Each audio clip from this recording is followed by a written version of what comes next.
এইখানে আমাদের দেশে কিছু আলেম, নামধারী আলেম আছে যারা বক্তব্য রাখতে গিয়ে নবী করিম সাল্লাল্লাহু আলাইহি ওয়াসাল্লামকে মানুষ বলতে চান না। তাকে মানুষ বলা নাকি বেয়াদবি, আর নেতা বলা আরো বেয়াদবি।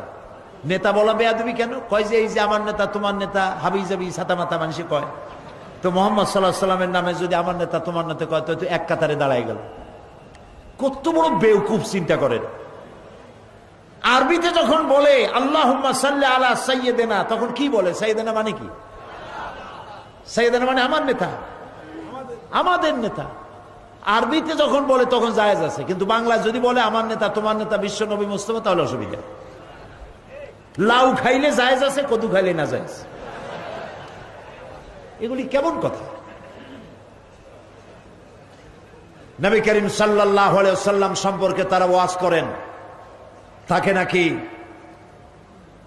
হযরত আমিনার পেট থেকে, আমরা যেভাবে মায়ের পেট থেকে দুনিয়া আসছি ওভাবে আসেন নাই, জিবরাইল আলাদা একটা কুদরতি কায়দা অপারেশন করে বাইর করছে।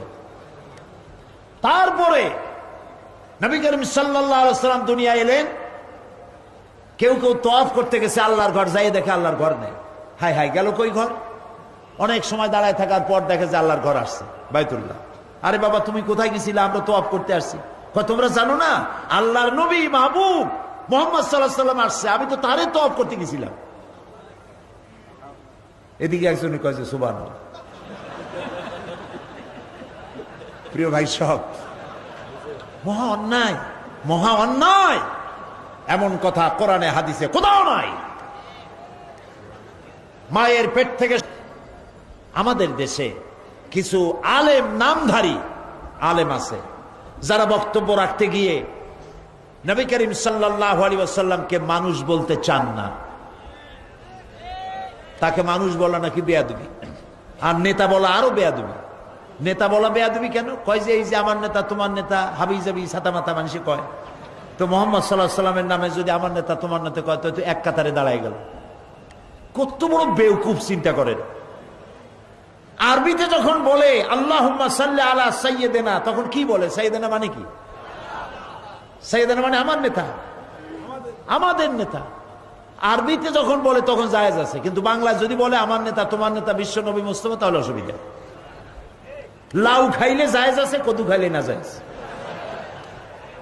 এগুলি কেমন কথা? নবী করিম সাল্লাল্লাহু আলাইহি ওয়াসাল্লাম সম্পর্কে তারা ওয়াজ করেন, তাকে নাকি হযরত আমিনার পেট থেকে, আমরা যেভাবে মায়ের পেট থেকে দুনিয়া আসছি ওভাবে আসেন নাই, জিবরাইল আলাদা একটা কুদরতি কায়দা অপারেশন করে বাইর করছে। তারপরে নবী করিম সাল্লাল্লাহু আলাইহি ওয়াসাল্লাম দুনিয়া এলেন। কেউ কেউ তওয়াফ করতে গেছে আল্লাহর ঘর, যাই দেখে আল্লাহর ঘর নেই। হাই হাই, গেল কই ঘর? অনেক সময় দাঁড়ায় থাকার পর দেখে যে আল্লাহর ঘর আসছে, বাইতুল্লাহ। আরে বাবা তুমি কোথায় গেছিলে? আমরা তওয়াফ করতে আসছি। তোমরা জানো না আল্লাহর নবী মাহবুব মুহাম্মদ সাল্লাল্লাহু আলাইহি ওয়াসাল্লাম আসছে, আমি তো তারে তওয়াফ করতে গেছিলাম। এদিকে একজনে কয় যে সুবহানাল্লাহ। প্রিয় ভাই সব, মহা অন্যায়, মহা অন্যায়। এমন কথা কোরআনে হাদিসে কোথাও নাই। মায়ের পেট থেকে সারা দুনিয়ার মানুষ যেভাবে আসে, নবী করিম সাল্লাল্লাহু আলাইহি ওয়াসাল্লামের এ ব্যাপারে কোনো ব্যতিক্রম হয় নাই। তাকে তওয়াফ করার জন্য কাবা শরীফ যায় নাই। এই জাতীয় বাজে কথা বলে মুহাম্মদ সাল্লাল্লাহু আলাইহি ওয়াসাল্লামের সম্মান বাড়ানো হয় না। হাদিসে যা আছে সেইটুকু বলেন, বেশি বলতে যাইয়েন না। মুহাম্মদ সাল্লাল্লাহু আলাইহি ওয়াসাল্লামের এর থেকে বড় সম্মান আর কি হবে? আল্লাহর পরেই তার সম্মান। আপনি বানায় আন্দাজে সম্মান দিতে যাবেন কেন? বানায় বানায় কি সব মিথ্যা কথা। ওয়াজের মধ্যে কান্দে কান্দে মানুষের নিজেও কান্নার ভান ধরে, লোকেরা তো বোঝে না। কয় যে হ্যাঁ, একদিন নবী মোস্তফায় রাস্তা দিয়ে হাইটা যায়, হরিণ একটা বান্দা ছিল গাছেরই তলায়। লোকেরা কয় সুবহানাল্লাহ। আসলে এরকম কোন ঘটনা ঘটেই নেই। আন্দাজে মিথ্যে কথা বলে রাসূলের সম্মান বাড়াবার কোনো দরকার আছে? রাসূলের সম্মান তো আল্লাহই দিয়েছে। তার থেকে সম্মানী ব্যক্তি আরশের নিচে জমিনের উপরে আর কেউ আছে? তো খামাখাই সব মিথ্যা কথা কেন বলা? আর বলা হয় তিনি মানুষ না, আর তিনি সব জায়গায় উপস্থিত হন।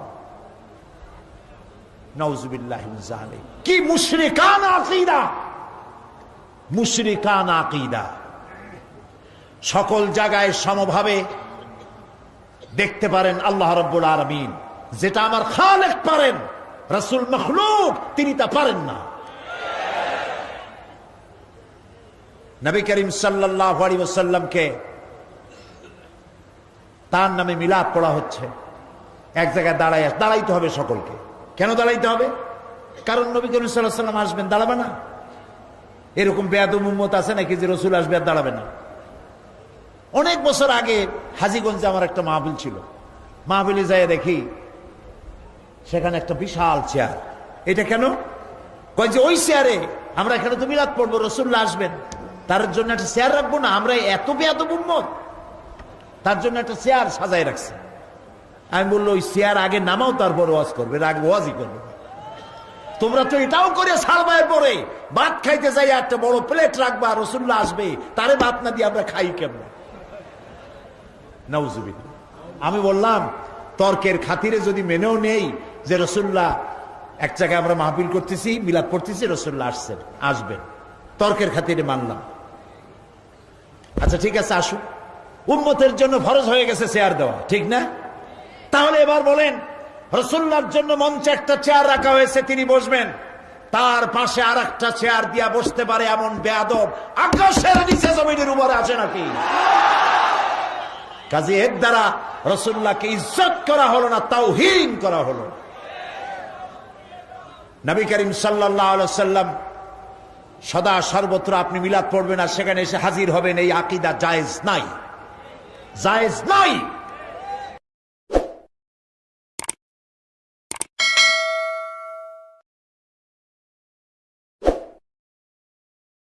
সদা সর্বত্র আপনি মিলাদ পড়বেন আর সেখানে এসে হাজির হবেন, এই আকীদা জায়েজ নাই, জায়েজ নাই।